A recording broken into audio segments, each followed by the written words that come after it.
श्राद्ध किया, पिंडदान, और जब उनकी ओम पितृ अपने पूर्व उस देव पितृपक्ष क्यों मनाया जाता है और श्राद्ध करना क्या फायदेमंद होता है, और जो कि 17 सितंबर से लेकर 2 अक्टूबर तक मनाया जाएगा। और हम 16 श्राद्ध बनाते हैं, अपने पितरों को खुश करने की कोशिश करते हैं।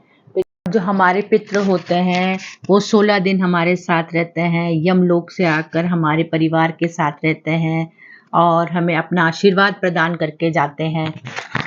हमें अब सुख समृद्धि का आशीर्वाद देते हैं और हमारी परिवार की तरक्की की प्रार्थना करते हैं।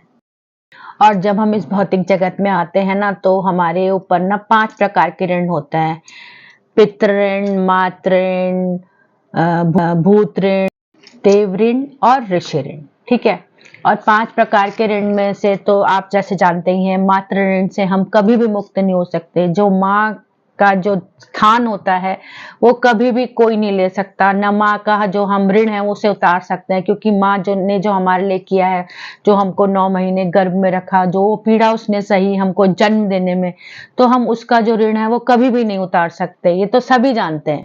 और देव ऋण में रहते हुए हम जो अपने जीवन का जो पालन करते हैं, वो अपने धर्म के अनुसार कर्म करते हुए, अच्छी तरह से अपने धर्म का पालन करते हुए अपने जीवन का पालन करते हैं, उसको हम देव ऋण कहते हैं।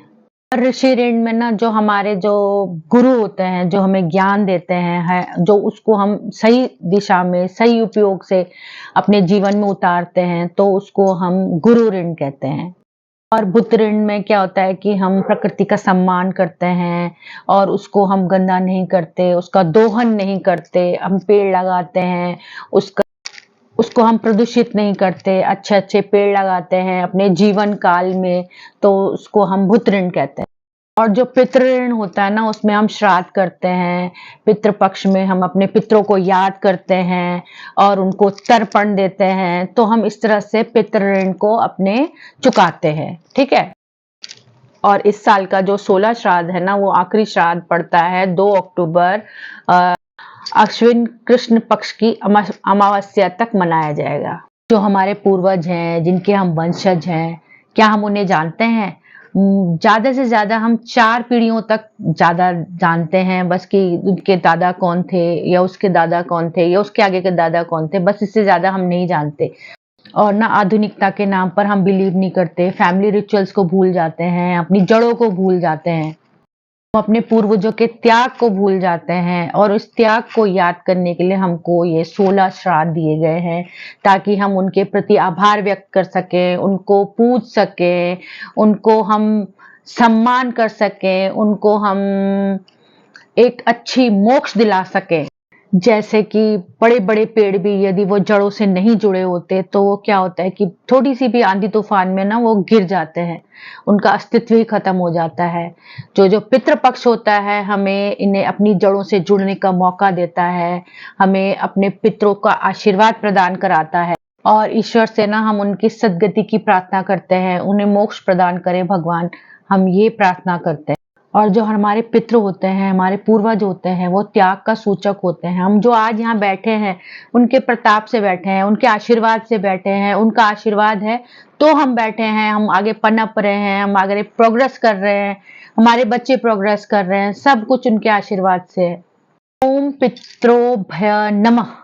और जो ये 16 श्राद्ध होते हैं ना, हम इनको पितरों का उत्सव भी कहते हैं, क्योंकि हमारे पितृ हमारे पास आते हैं हमें आशीर्वाद प्रदान करने के लिए। हम उनका अच्छे से अच्छा स्वागत करें, उनको अच्छे अच्छे से भोग लगाएं, ताकि वो तृप्त हो सके, हमको बहुत सारा आशीर्वाद दें। और ना पौराणिक कथा के अनुसार ना इसकी एक कहानी भी है। कैसी एक कहानी? महाभारत में ना कर्ण से ज्यादा दानवीर कोई नहीं हुआ। उसने अपने कवच और कुंडल दोनों दान दे दिए थे। वो सोने चांदी हीरे जवाहरात का दान बहुत देता था, उससे ज्यादा दानवीर कोई नहीं था।